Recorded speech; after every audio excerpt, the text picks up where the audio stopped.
Every time you hop on a plane, you're stepping into this massive, invisible system. It's a ballet of incredible complexity. And believe it or not, one of its most dangerous moments happens before your plane even thinks about leaving the ground. Today, we're going to pull back the curtain on how it all works, from the taxiway all the way to touchdown. All right, so let me ask you something. What do you think is the most dangerous part of a flight? Is it hitting some crazy turbulence at 35,000 feet? The takeoff roll? Maybe the landing?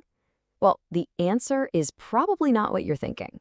Turns out, one of the riskiest environments in all of aviation isn't up in the air at all. It's right here on the airport surface. Just think about it. You've got these huge, multi-ton aircraft, baggage carts, fuel trucks, all zipping around within feet of each other. It's organized chaos. Yeah, some folks in the industry actually call this the most dangerous mile. This is the incredibly complex world of ground operations, where one tiny mistake, one wrong turn can lead to absolute disaster. The term you need to know here is runway incursion, and it's exactly what it sounds like. It's when a plane, a vehicle, or even a person ends up on an active runway when they have no business being there. It's basically the aviation equivalent of blowing through a red light on the highway, and tragically, it has led to some of the deadliest accidents in history. So how on earth do pilots navigate this concrete jungle safely? Well, in a way, they have to learn a whole new language. Every airport is covered in this intricate system of visual cues, signs, painted lines, and lights that all mean something very specific. And the grammar of this language is incredibly precise. You see the sign on the left? That's telling the pilot, hey, you're on taxiway Delta, and you're about to approach runway 1331. Then you have the markings on the pavement to back it up. These aren't just helpful suggestions, they are commands that dictate every single move on the airfield. And to help remember all this, pilots use these really simple but super effective little tricks. If they see a sign with a black background, they know it's their location.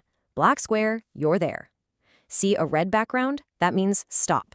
It's a mandatory instruction, and you don't move until you're told to. And yellow signs? Those are directional. Yellow array points the way. It's a brilliant color-coded system built for quick, no-mistakes thinking. And this is basically the pilot's Bible on the ground, the airport diagram. It's way more than just a map. It's a super detailed schematic that pilots study before they even start the engines.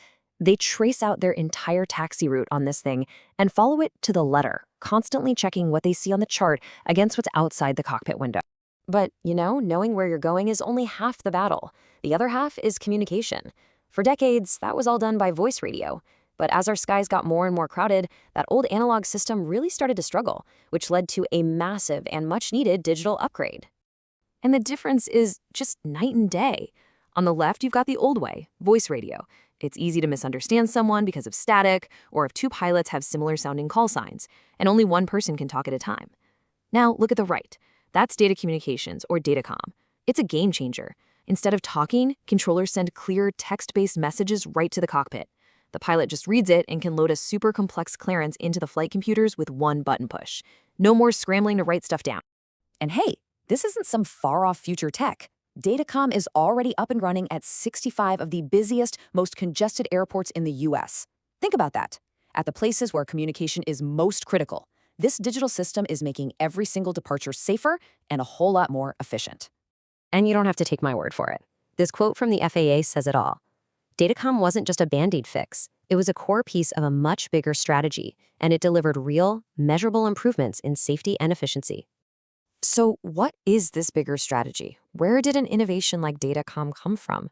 Well, these things don't just happen randomly. They're all part of a huge, multi-decade project to completely rebuild America's entire air traffic control system from the ground up. That project is called NextGen. The best way to think about it is like upgrading the whole country's air traffic system from old-school ground-based radar, think landline phones and VCRs, to a modern satellite-based digital network. It is a monumental technological leap forward. And man, this has been a long time coming. The vision for all this was first laid out way back in 2004. It took years to get going. In 2012, they officially adopted what's called performance-based navigation, which is a fancy way of saying using GPS to fly incredibly precise routes. Then, in 2015, they finally replaced the system's core computers, some of which were from the 1960s. A year after that, the Datacom system we just talked about went live. So yeah, it's been a very slow, very deliberate, step-by-step revolution. Okay, so we've covered the ground game and the communication network. Now let's look at what happens when you put it all together. Because this new tech allows air traffic controllers to pull off maneuvers that would have been completely impossible just a few years ago. So here's the puzzle. Picture two enormous airplanes on approach to land in bad weather. Their runways are right next to each other, less than half a mile apart. How in the world do you get them both on the ground at the same time without them getting dangerously close? The answer is this incredible ballet of precision. Step 1, you create vertical separation. The planes don't fly in at the same altitude. One is intentionally put on a slightly higher approach path, creating a vertical cushion between them. This is super important for avoiding the powerful, swirling air that comes off the wings, known as wake turbulence. Okay, step 2, diagonal separation. The planes are also staggered, so they're never flying directly wingtip to wingtip. Controllers use this incredibly precise radar to make sure there's always at least 1.5 nautical miles of diagonal space between the two jets. So now you have a safety bubble that's both vertical and diagonal. And get this, it's even more detailed than that. It's not just one rule for all planes. This table from Philadelphia's airport shows that the amount of space they need actually changes depending on what kind of planes are involved.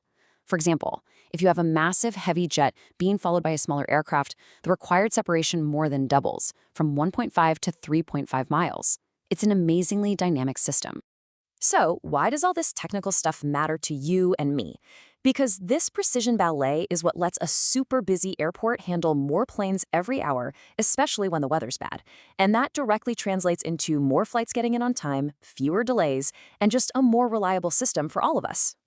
I mean, the level of precision we can achieve today is it's incredible. We've gone from needing miles of separation to managing planes just a few thousand feet apart. It really makes you wonder, right? As this technology keeps getting better and better, what's the next frontier for flying? And that's really the point. The foundation that NextGen has built isn't just about fixing today's problems. It's about opening the door to the future. This powerful, satellite-based system is what's going to allow us to integrate things like air taxis or even commercial space flights right into our everyday airspace. We are truly on the verge of a sky that's safer, smarter, and more connected than ever before.